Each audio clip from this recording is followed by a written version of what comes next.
Depuis quelques semaines, il se passe un truc très inquiétant. Il y a de plus en plus de personnes qui me reportent l'histoire suivante. T'es là, tranquille, sur ton téléphone, et d'un coup tu reçois un mail intitulé Thomas Sirix Fougère, attention. Attends, mais on dirait mon pseudo et mon mot de passe. Mais comment ils connaissent mon mot de passe? Bonjour ma victime.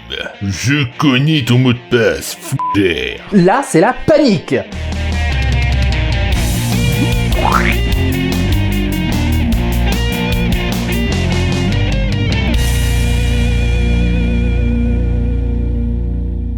Cela fait quelque temps qu'on m'envoie tous les jours des témoignages de mails de ce type, pseudo, mot de passe, warning. C'est extrêmement inquiétant parce que cette fois les pirates te contactent directement en te prouvant d'entrée de jeu qu'ils connaissent ton mot de passe. Mais comme ils veulent laisser planer une aura de mystère, ils ont quand même pris soin de masquer une lettre. Oui, une lettre. Ouais, je sais, moi aussi j'ai pas compris, mais enfin j'imagine que ça fait style. Regarde, on est à une lettre de deviner ton mot de passe. Mais dites-moi, tant qu'à faire, pourquoi vous le mettez pas en entier? Bref, lisons ce mail. Bonjour ma victime.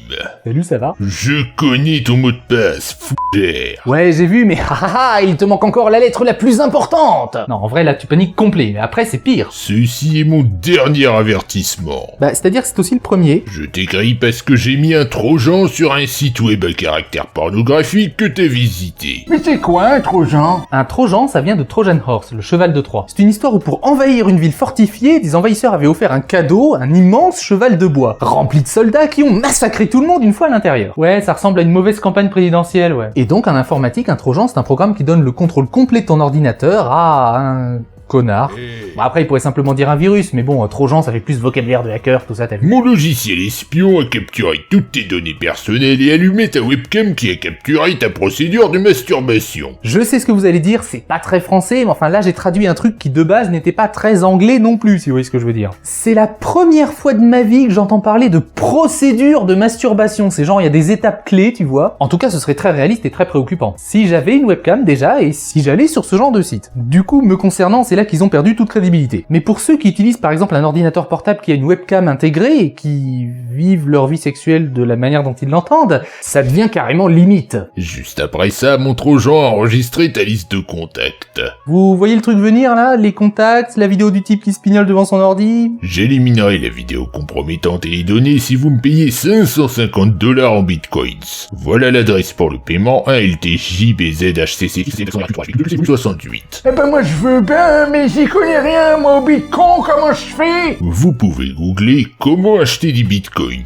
Ah merci, c'est gentil. Je te donne 36 heures à partir du moment où tu liras ce message pour effectuer le paiement. Quand tu verras le message, je le saurai aussitôt. Et c'est là que tu te dis, mais heureusement que j'ai été lire le message. Il n'est pas requis de me dire qu'on t'a envoyé les BTC. Les BTC, ça veut dire quoi ça? Bien ton cul? Oui, là le hacker fait une triste faute de vocabulaire. En effet, si BTC est bien le diminutif de Bitcoin, il est probable qu'une partie des utilisateurs ne comprennent pas du tout ce que ça veut dire. Et si la victime fait une mauvaise recherche, il peut très bien tomber sur la brique de terre crue. De là à lui envoyer $550 de briques de terre crue, ça fait quand même 2 palettes, hein. Non, avec une victime naïve, il faut être didactique. On peut pas attendre des gens à la fois qui soient suffisamment mal informés pour tomber dans le panneau, mais en même temps suffisamment bien informés pour comprendre tes références obscures. Cette adresse est liée à toi. Mon système effacera tout immédiatement après la confirmation de paiement. Tu peux aller voir la police, mais personne ne peut pas t'aider. Oui, je sais, traduction foireuse, phrase d'origine foireuse. Mais effectivement, si tu vas voir la police avec ce mail, ils ne pourront rien pour toi. Dans l'éventualité où tu tenterais de m'éduper, je le remarquerai immédiatement.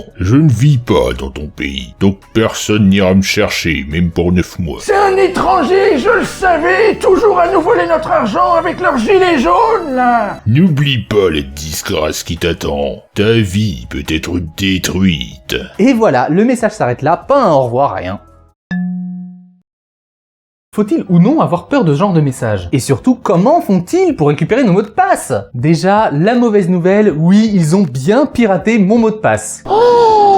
Mais la bonne, c'est que c'était un vieux mot de passe unique sur un site quelconque il y a des années. Mais pour les gens qui utilisent le même mot de passe partout, ça fait illusion. Ben oui, mais c'est plus simple et tu te rends pas compte, toi, on nous bourre le mou à longueur de temps à nous demander un mot de passe par-ci, un mot de passe par-là. Le principe de cette arnaque, c'est qu'il existe des bases de données fuitées de mots de passe, d'identifiants, de données personnelles qui circulent sur Internet, enfin sur une partie cachée, le dark web. Elles contiennent des tonnes d'utilisateurs associés à leur mot de passe et des tas de données personnelles. Et les petits malins qui savent trouver ces bases de données, donc à simplement contacter les gens avec leur adresse email qu'ils ont du coup et leur mot de passe qu'ils ont du coup. Le but étant bien évidemment de nous faire chanter, si possible en nous tenant plus ou moins littéralement par les parties. Bon, par contre, toute l'histoire de caméra qui filme la procédure de masturbation, c'est du bullshit, hein. Mais mon mot de passe, il l'a pas eu quelque part, cet enfoiré là, je suis sûr que c'est la faute à Macron. Ces bases de données de mots de passe qu'on trouve sur le dark web viennent de vrais piratages, de failles de sécurité, de choses comme ça, de vrais identifiants volés. Et on peut y voir autant des tout petits sites que des très gros. eBay, LinkedIn, League of Legends, Twitter, Facebook, pourquoi pas. On parle en centaines de millions de comptes. Quant aux méthodes qui ont permis aux pirates de récupérer ces données, disons que ça mérite une section spéciale de la vidéo.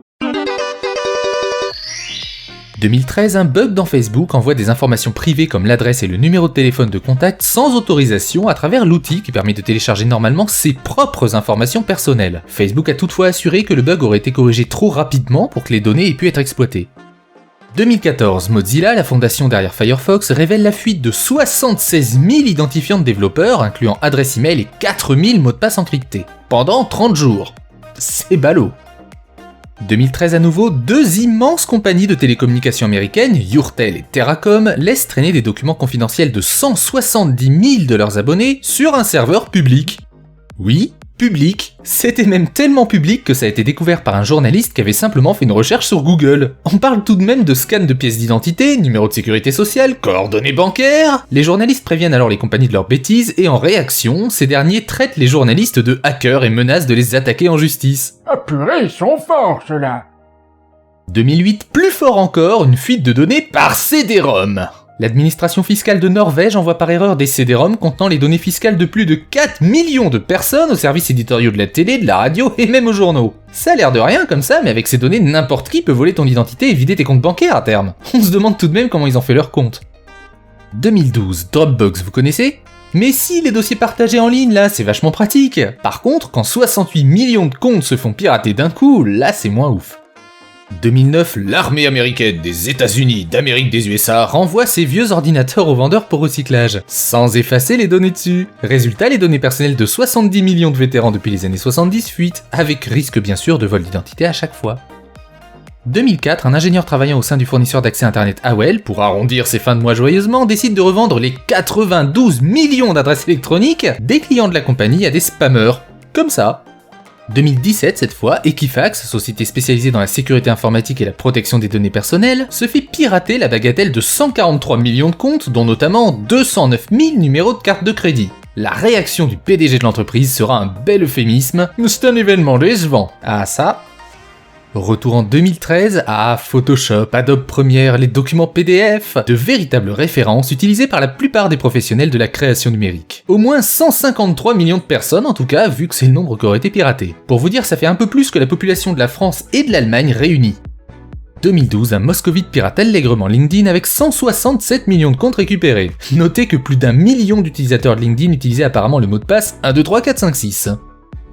2013, encore, il faut savoir qu'avant Facebook, on racontait sa vie passionnante sur MySpace. Pour moins de 3000 €, il serait possible de récupérer la quasi-intégralité de leur base de compte, soit environ 400 millions de mots de passe dans la nature. En même temps, niveau sécurité, il est possible de forcer l'accès au compte simplement si on connaît le nom d'utilisateur et la date de naissance de la victime. Et s'ils ont tout sécurisé de cette façon, on comprend mieux le problème. Et la Palme d'Or revient à Yahoo! En 2013, encore et toujours, l'entreprise s'est fait pirater l'intégralité de leurs comptes. Et là, on parle de 3 milliards de comptes utilisateurs. Donc si t'as un compte chez Yahoo depuis 2013 ou avant, il est ou a été en libre accès. Après, il paraît qu'ils ont eu accès au compte, mais pas au mot de passe en clair. Mais enfin, pour se consoler, les hackers ont tout de même récupéré toutes les questions de sécurité quand on perd son mot de passe, là, ainsi que leurs réponses. Demandez à ceux qui savent. Ça va, vous vous sentez en sécurité maintenant ? Et encore, j'en oublie, là. Mais c'est une vraie catastrophe, rappelez Sarkozy, on est nulle part en sécurité.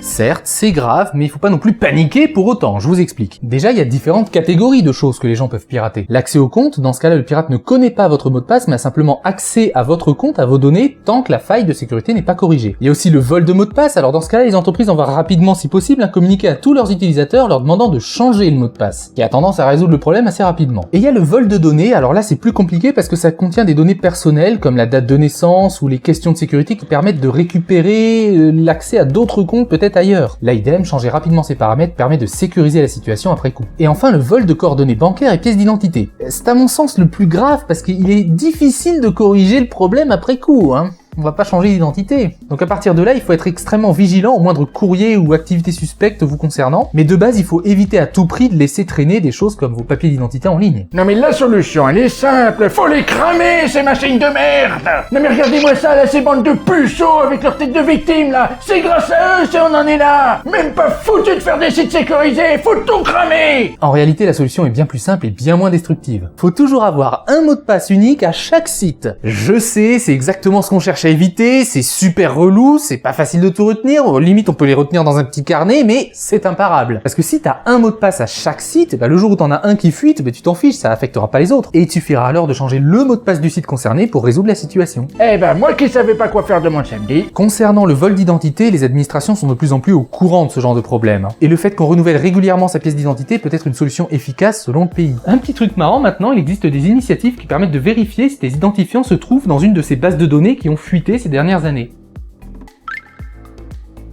Vous entrez votre email et ils vont vous dire s'il a été piraté, et si oui, sur quel site. Ce n'est pas exhaustif, mais ça permet déjà de corriger l'essentiel. Changez immédiatement le mot de passe sur tous les sites incriminés et sur tous les autres sites qui utiliseraient le même identifiant. Un petit conseil majeur de base quand même, n'entrez jamais votre mot de passe ailleurs que sur le site où il doit être utilisé. Non, parce que ce serait trop facile de monter un faux site qui prétend avoir besoin de ton mot de passe pour vérifier s'il a pas été piraté par hasard, alors qu'en fait, il va te le sniffer ton truc. Quant à la sécurité des sites, il faut savoir que la plupart des piratages, ça se passe pas avec des lignes de commande, de Matrix et des petits bip bip partout comme dans les films, mais plutôt en misant sur l'humain, c'est-à-dire en volant les affaires d'ingénieurs ou de techniciens travaillant sur les serveurs. En clair, les vrais pirates se basent plutôt sur les faiblesses humaines plutôt que seulement les faiblesses techniques. Ouais, c'est marrant, ça, c'est ma petite fille, elle me dit souvent que la faille de sécurité, elle est entre le clavier et la chaise, j'ai jamais bien compris. Bon, les mots de passe, c'est pas génial, ça pose plein de problèmes, mais bonne nouvelle, il existe des alternatives aux mots de passe en développement, notamment soutenues par Google, Microsoft et compagnie, comme par exemple le standard FIDO2, qui permet de s'authentifier non pas par un mot de passe, mais par exemple par le lecteur d'empreintes digitales, ou alors la reconnaissance faciale, qu'on peut paraît-il duper avec un simple masque, mais c'est pas la question. Ou alors vous pourrez connecter une clé USB spéciale à votre ordinateur qui jouera le rôle de clé de sécurité tant qu'elle sera connectée. Ce qui ramène toute notre magnifique technologie à ce bon vieux principe de la clé et de la serrure. En conclusion, les sociétés d'informatique font certes parfois face à des pirates talentueux, mais jetons-leur des tomates pourries parce que franchement, il y a des fois, ils prennent vraiment la sécurité à la légère. Et c'est nous qui payons les pots cassés quand on nous vole notre identité ou qu'on vide nos comptes bancaires en ligne. Mais ne soyons pas parano non plus, les méthodes de sécurité évoluent plus vite que les méthodes de piratage, heureusement. Et surtout, le plus important, c'est que les gens sont de plus en plus sensibilisés à ces questions. C'est aussi pour ça que je fais ces vidéos d'ailleurs. Donc si un jour vous recevez vous aussi cet email parlant de procédure de masturbation avec votre mot de passe, faites comme moi, rigolez un bon coup.